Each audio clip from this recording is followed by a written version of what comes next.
In the realm of global rankings and indices, a few seemingly authoritative and flawed measures have repeatedly raised eyebrows for their questionable methodologies and apparent political biasness. The Global Hunger Index, the Economist Intelligence Unit's Democracy Index, and the World Happiness Report.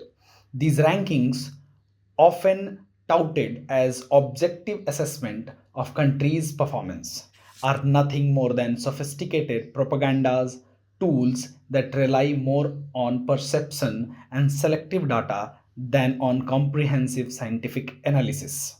How can you claim that someone is happy or unhappy? Someone is hungry and they are hungry because they do not have food to eat.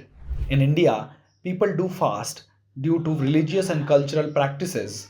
They have food but they do not eat. Would you consider them as hungry?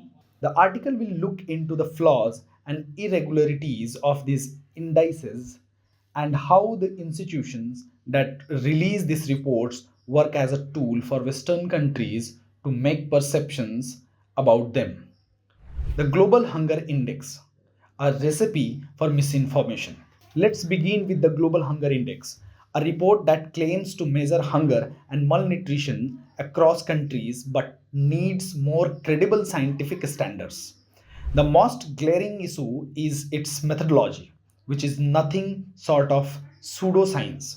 Imagine trying to assess the hunger situation of 1.5 billion people through an opinion poll of merely 3,000 individuals. That's less than 4 people per district in India. It's like trying to understand the ocean by looking at a single droplet of water. The index's calculation is even more absurd.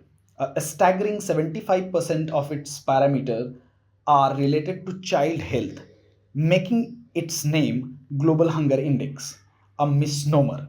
Agricultural economist Sivendra Kumar Srivastava rightly suggests it should be called as Global Hunger and Child Health Index. Yet the ranking continues to malign countries like India despite clear improvements in their metrics. Child mortality rates have dropped from 49 per 1000 children in 2015 to 39 in 2020, and child stunting has decreased from 41.7% in 2012 to 30.9% in 2020.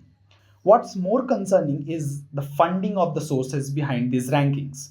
The GHI is prepared by Irish and German NGOs that receive billions of dollars from government agencies, international organizations, and private donors. This raises a critical question. Can an index funded by governmental and institutional sources truly remain unbiased?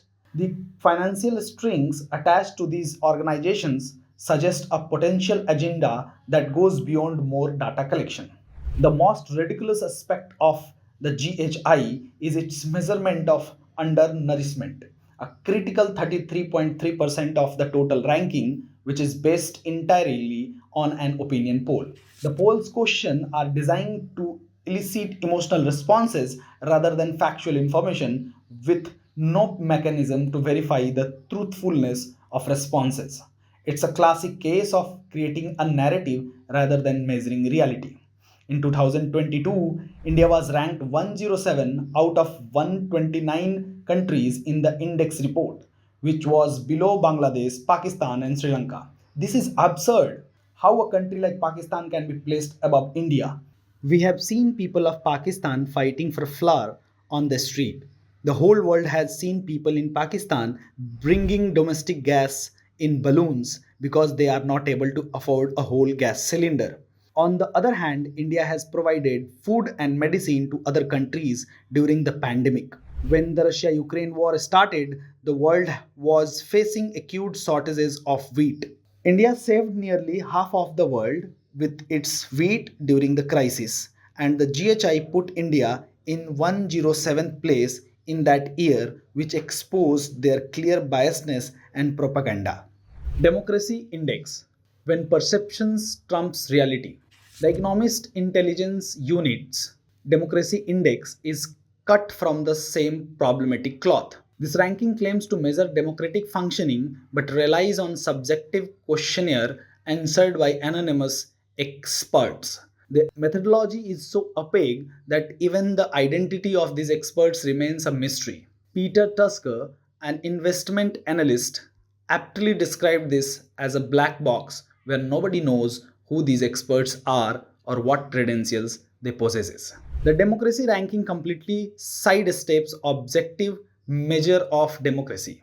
While one would expect concrete metrics like economic living standards, political representation, or citizen welfare, the index instead focuses on subjective perceptions. Questions about election fairness, voter security, and foreign influence are answered without any standardized verification process. Any person belonging to the opposition party in India will say that the Indian election is rugged. The election commission is working for the current government. Still, it's far from the truth because the election in India is free and fair. We do not need a certificate from UK based organization to know our status. It essentially a perception of democracy index rather than an actual measure of democratic functioning. What's particularly ironic is the index's treatment of countries like India. The report acknowledges positive democratic process such as the government's accountability demonstrated by the withdrawal of farm law following farmer protest, but then undermines this by making sweeping unsubstantiated claims about minority persecution. These statements are made without referencing concrete data, revealing a clear ideological bias. They must mention that minorities in India are being persecuted, but not mentioned how, when, and on what basis. The world is silently watching the persecution of Hindus in Bangladesh and not coming up with any kind of report which can put into question the anti Hindu sentiment and anti Hindu interim government, but they will start crying if someone from the Muslim community in India is arrested for a genuine crime. The Indian government has repeatedly sought transparency from these ranking bodies only to be met with silence. The Economist Intelligence Unit has refused to share its methodology or sample size, a stance that runs counter to the very democratic principle it claims to measure. When the government requested details, the response was nothing more than bureaucratic stonewalling. These indices are a form of intellectual colonialism as the Western institutions continue to frame the narrative about developing countries from a position of superiority and judgment. They exploit the global information ecosystem, creating ranking that can influence international perception, diplomatic relations, and even economic investments. The biggest example can be seen in South Korea, where the EIU Democracy Index has put South Korean in the category of full democracy, which is above India's position as a flawed democracy. But on the 3rd of December, the president brought an emergency clause and declared an emergency in South Korea. However, India just completed a state election in two states. The incumbent ruling BJP party in the center has lost one and won one, and a power transition is on the way. Hence, the EIU Democracy Index should first place its own organization in a flawed category for censoring its methodologies and sample size of the study. The happiness illusion, a ladder to nowhere.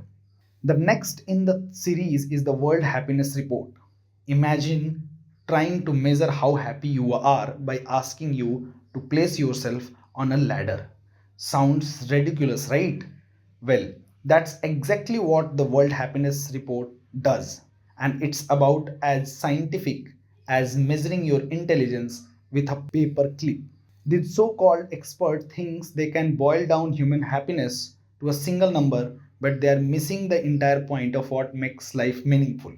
Here's the problem: when you are asked to rate your life on a ladder from 0 to 10, your brain doesn't actually think about happiness. Instead, you start comparing yourself to others. Are you doing better than your neighbor? More successful than your friend? Suddenly, it's not about how content you are, but about how you stack up in some imaginary social competition. It's like turning happiness into a weird game of social ranking. The researchers themselves discovered how messed up this approach is when they changed the question and removed the ladder image. People started talking about what they really matters, their health, their relationships, and whether they feel financially secure. Suddenly, happiness wasn't about being on top, but about feeling good in your own life. Think about the United States, supposedly one of the richest countries in the world. The report shows Americans are becoming more miserable, not because they are lack stuff, but because they are constantly comparing themselves to others. Social media has turned comparison into a full-time job. You are scrolling through Instagram, seeing everyone's perfect life and feeling worse about yourself. That's not happiness. That's torture. The real kicker, by creating this global happiness ranking, the report is doing exactly what makes people unhappy, forcing them to compare themselves to others. It's like creating a global misery machine. Experts say true happiness comes from connecting with people, not beating them in some imaginary life competition. Even the definition of happiness is different for different people. For example, some become happy after wining and dining, while others become happy by just eating candy. In the 2024 World Happiness Report, India was placed in 126th position out of 143 countries. The fun fact is that India is placed below China, Nepal, Pakistan, and Myanmar. Why this is funny? Because Myanmar is almost in a civil war. Pakistan is facing a shortage of food, and the terrorist attack have increased at the same time. Pakistan is seeing an unprecedented civil uprising against the military, and according to the report, the people of Myanmar are happy in the civil war, and the people of Pakistan celebrate their happiness by protesting and not eating food. So the next time you read a headline about Finland being the happiest country or the United States ranking low on happiness, take a deep breath. These rankings are about a reliable as a fortune cookie's life advice. Real happiness isn't a number. It's about feeling good in your own skin, having people who love you, and finding meaning in your life. No ladder is required. The hypocrisy of global indices, need for global south to define its own narratives. The most alarming aspect of these rankings, however, is their potential for real world harm.